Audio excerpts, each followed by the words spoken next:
Idza waqa'a minka. Ini hikmah yang ke-145. Idza waqa'a minka dzambun fala yakun sababan liya'sika min husulil istiqamati ma'a rabbik. Faqad yakunu dzalika akhir dzambin quddira 'alaika. Setelah pada pertemuan yang lalu kita dibawa oleh Imam Ibn Athaillah As-Sakandari kepada penataan hati kita di saat kita mendapatkan sanjungan dan seterusnya.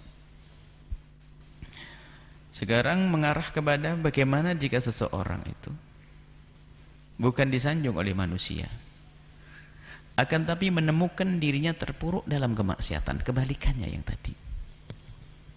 Orang bisa saja, memang Ibn Athaillah As-Sakandari ingin menggarap kita ini agar benar-benar menjadi orang yang benar.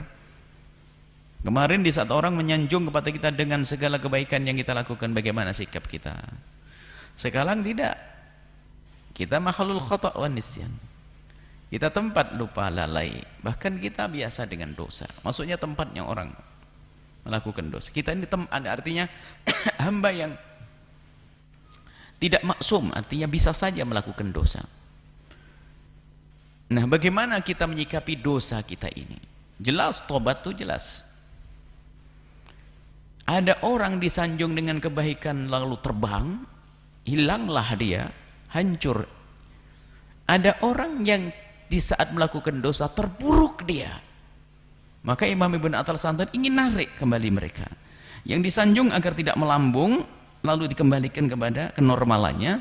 Yang melakukan kehinaan kemaksiatan tidak terpuruk sampai dia putus asa, ditarik kembali untuk bisa kembali kepada kenormalan. Nah inilah fa idza waqa'a minka dzambun, hei hamba Allah, jika suatu ketika terjadi padamu sebuah dosa,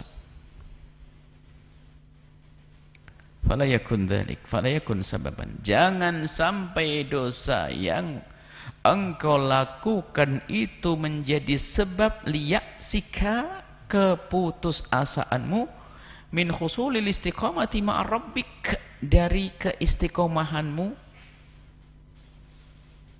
dengan Tuhanmu. Gambarannya ini adalah, kalau kemarin gambarannya orang yang dia belum beramal baik lalu berusaha beramal baik, setelah beramal baik ternyata datang sanjungan. Agar tidak terperosok dalam sanjungan, maka diingatkan oleh Ibn Athaillah As-Sakandari dengan hikmah-hikmah yang sudah disebutkan. Sekarang seorang hamba dan kita ini semua melakukan dosa, pernah sesaat dosa dengan mata kita, sesaat dosa dengan telinga kita, sesaat dosa dengan lisan kita, sesaat dosa dengan tangan kita, dosa-dosa banyak kita lakukan.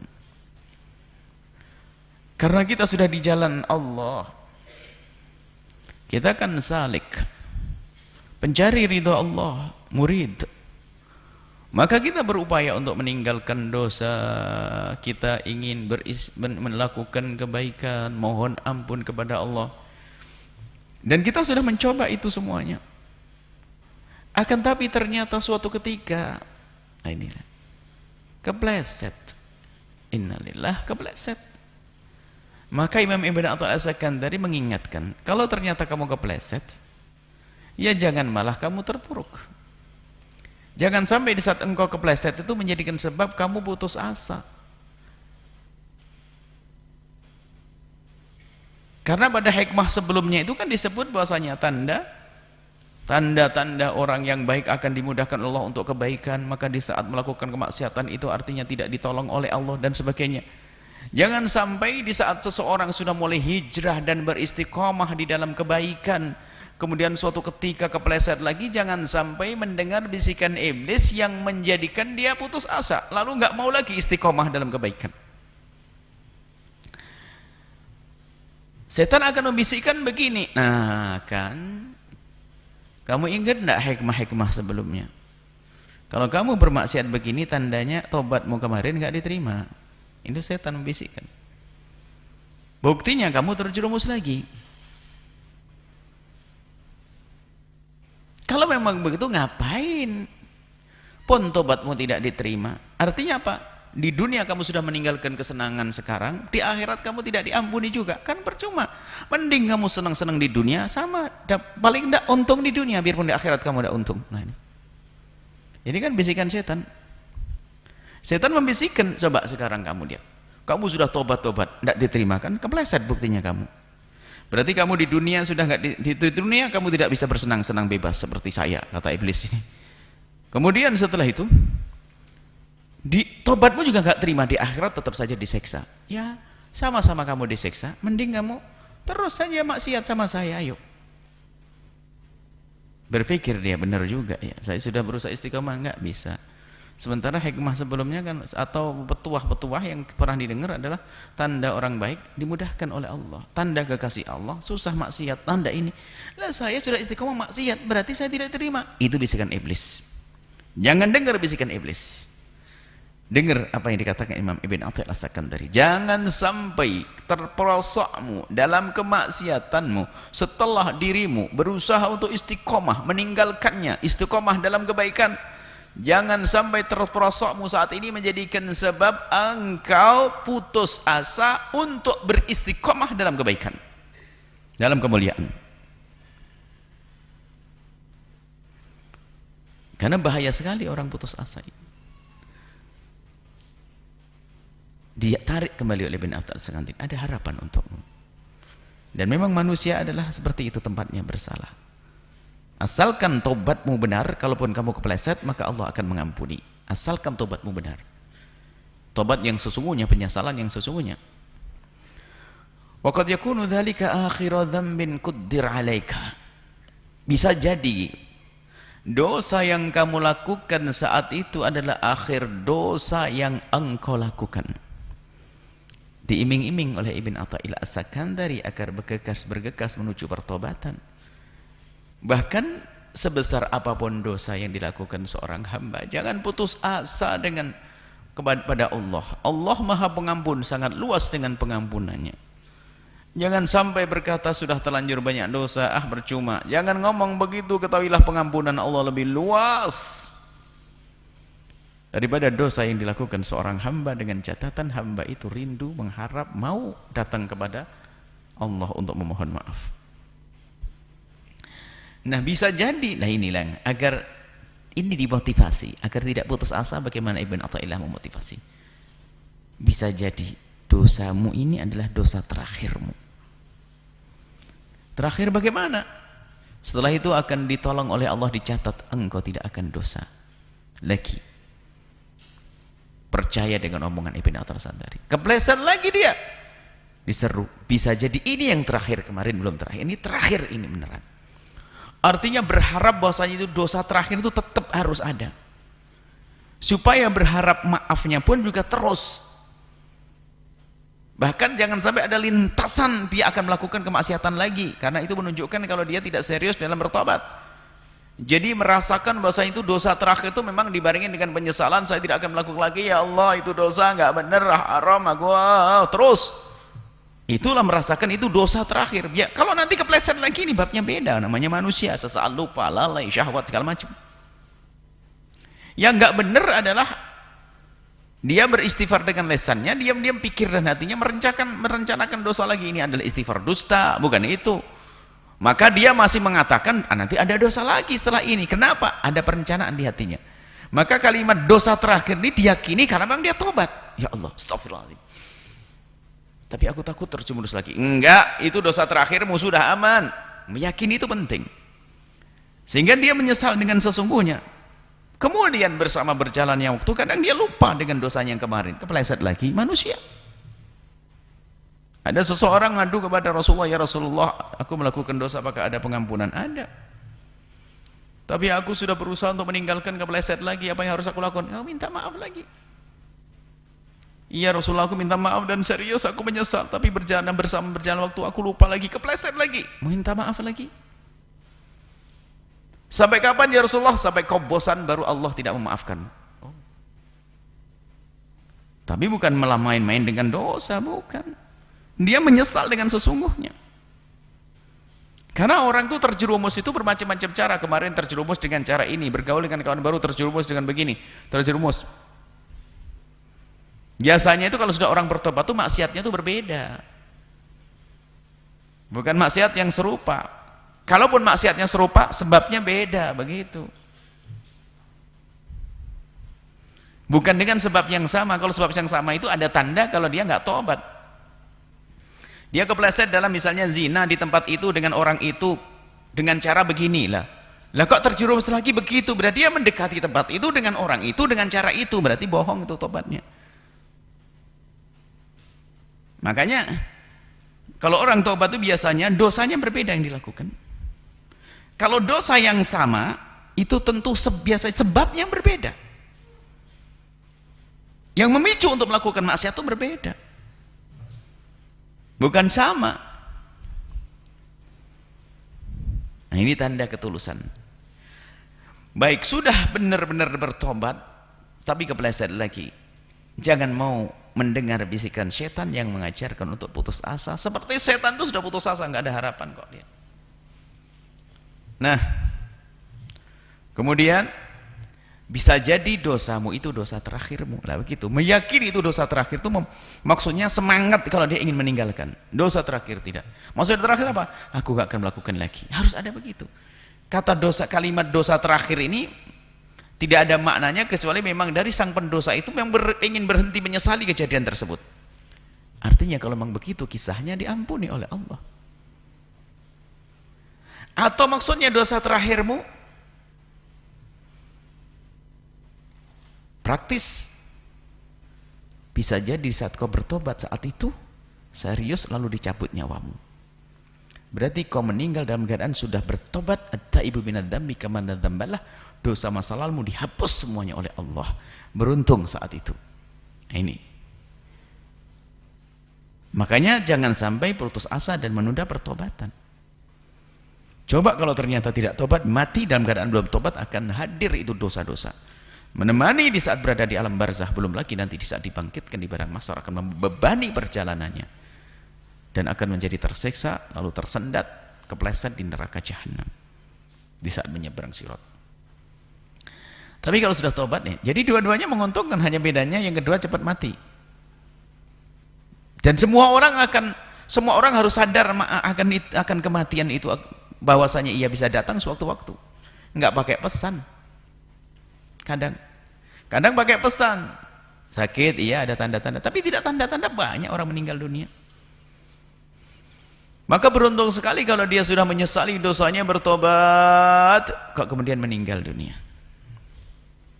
Semoga Allah manjangkan umur kita semua dengan pengampunan dan kasih sayang Allah Subhanahu wa ta'ala.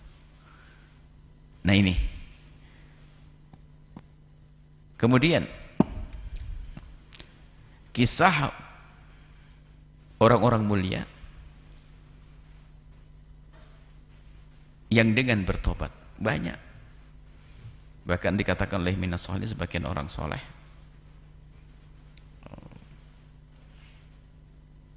ada hubungannya dengan hikmah sebelumnya.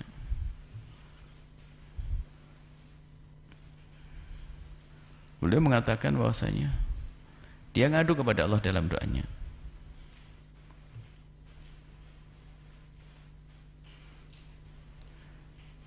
ikrar ta'atuka tajurruni ila maksiatika wa maksiatuka tajurruni ila ta'atika. Ini dalam munajat kelas tinggi ini. Kalau dibaca sepotong saja ini gimana ini? Ketaatanku kepadamu ya Allah telah menarikku menjadi bermaksiat, dan kemaksiatanku kepadamu ya Allah telah menarikku untuk melakukan ketaatan. Abul Abbas Al-Mursi ini mengatakan, artinya begini, kalau hikmah sebelumnya yang kita bahas itu ketaatan kepada Allah telah tajurruni ilal maksiyah, dia melakukan ketaatan banyak ternyata menjadi ujub, nah kan, nah ini yang harus diwaspadai. Dia melakukan kebaikan tapi setelah itu menjadi sombong, ujub, berbangga, wah ini berarti taatnya kepada Allah, ya Allah. Jadi dia mengikrar, ya Allah, alangkah banyaknya ketaatanku kepadamu telah menarikku kepada kemaksiatan. Aku bisa berbuat baik kepadamu ya Allah, ternyata disanjung orang saja saya sudah terbang ya Allah, menjadi aku sombong seolah ini semua dariku. Nah, artinya ketaatannya menarik dia untuk bermaksiat, menjadi bermaksiat. Dibarengi dengan tetesan air mata dan berkata, wa maksiatuka tajuruni ila ta'atika. Dan dosa-dosa yang pernah aku lakukan ya Allah telah menjadikan aku bisa menitikkan air mata dan bertobat, lalu menjadikan aku semakin baik.